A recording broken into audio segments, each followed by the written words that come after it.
All right, let's take a look at what we got here. This video came in from Brazil through one of the brothers that sent this to me.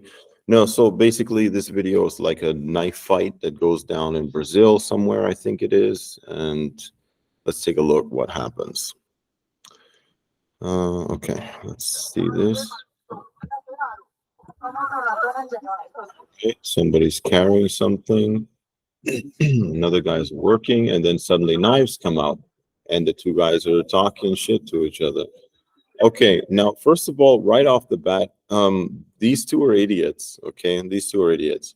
When you see situations like this where guys are literally talking to each other and pissing each other off, and then you see knives come out, it doesn't matter how much you want to help people out, okay, or be the good guy to diffuse a situation.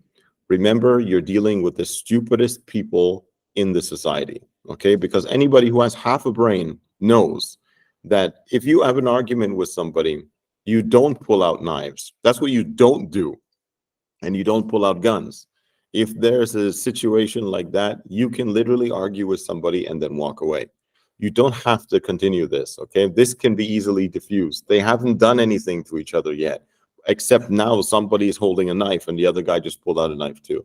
So you're dealing literally with the stupidest people in the society. So if you are a bystander watching this and you decide you want to be Batman and get involved, you're just as dumb as them, because you're putting yourself at risk when you don't need to, and you're not helping people that really deserve help, okay? These people, just call 911 and let them deal with it, or just walk away. You know, if you're in a place where the authorities are not really reliable, some places in South America or Africa or whatever, it's sometimes better not to call the police. Sometimes better not to get authorities involved at all, because they're just going to hassle you. So just literally just leave, and that's it, and forget about being a hero. It's irrelevant. You don't need to help anybody. You need to help yourself. So think of it like that first. Let's continue.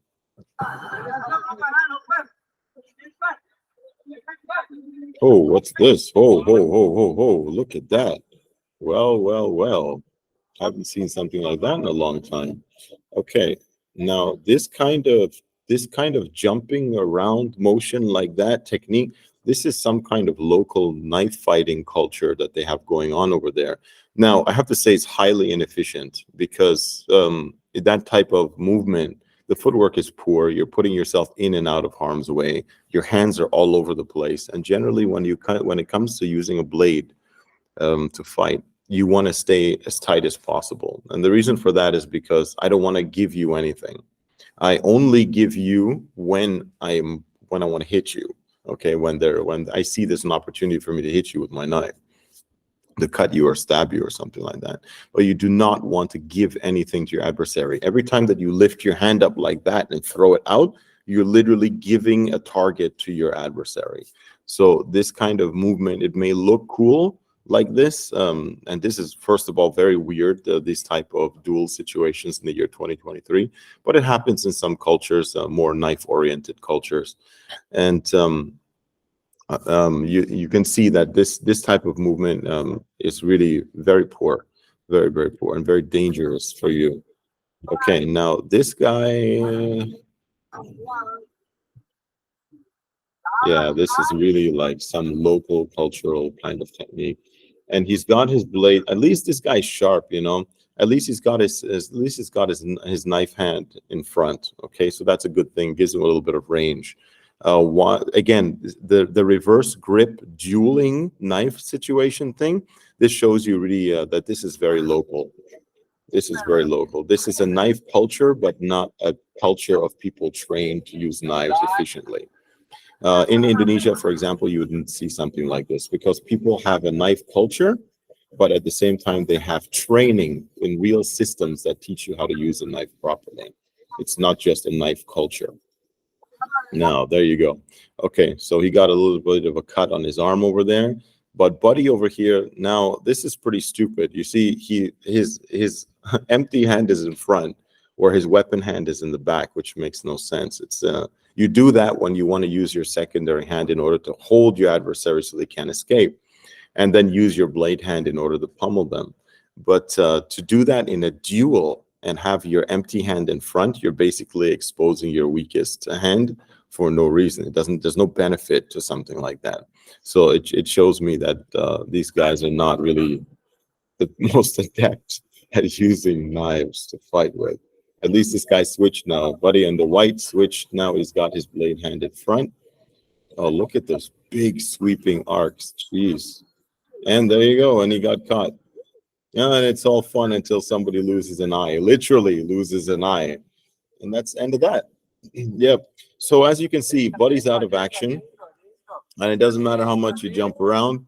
One shot was all it took. Literally one shot, and he can barely stand up anymore. Okay.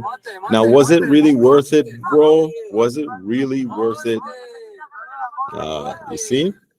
And now riding off into the sunset. And he's basically going to go home now. He's got to go to the hospital because whatever happened is bad enough for the fight to end. He maybe lost an eye or got cut into the eye or something like that. And most probably, Buddy's going to get a hospital bill, which is going to be 2 or 3 times his salary for the past 3 months. And he's going to be paying for it for forever.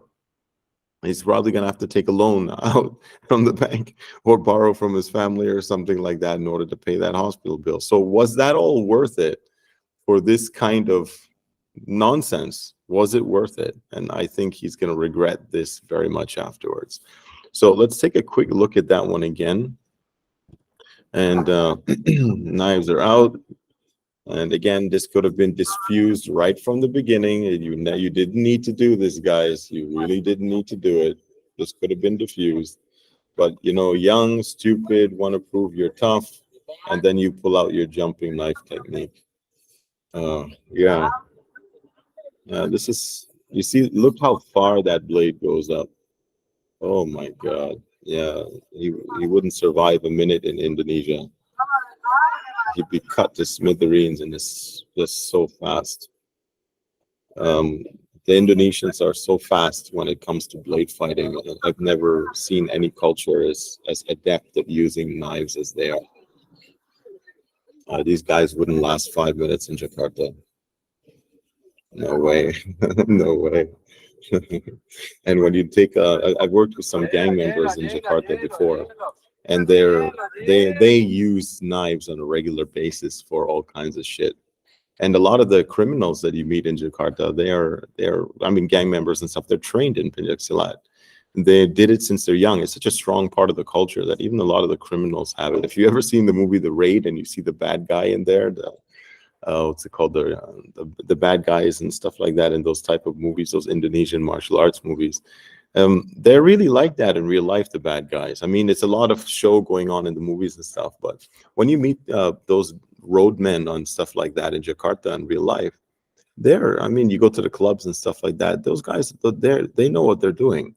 They know what they're doing, and they're friendly. I mean, they're not bad guys. They're like the Yakuza in Japan. When you meet them, they're nice as long as you don't have anything bad to do with them. You don't have anything issue with them. But God help you if you do. But they're capable of using their knives very, very well. And it's just like in Japan, when you meet the Yakuza, they train to use their wakizashis and short swords and things like that, and knives and stuff like that. They have a long history of using knives and using edged weapons. So when you meet those type of people, you see that they actually know how to use their weapons. So people like this, they have a knife culture in this area. It looks like it. I mean, these guys are all packing, but it doesn't look like they have actual systems that teach them how to efficiently use the knives. So that's probably a good thing because we don't want these guys to know how to use knives very well. So that's probably a good thing. But yeah, anyways, but this was an interesting one. And definitely, if you want to be a hero, this is not the people to help. These are not the people to help. Help people who deserve your help. These people, this is like the dumbest, this is the dumbest bunch in society. So, yeah, just remember, help is something that you give to people who deserve it. It's not for everybody, because you're putting yourself at risk every time when you help other people.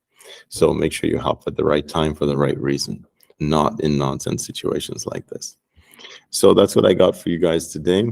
I hope you enjoyed it. and I'll be back next week for another one.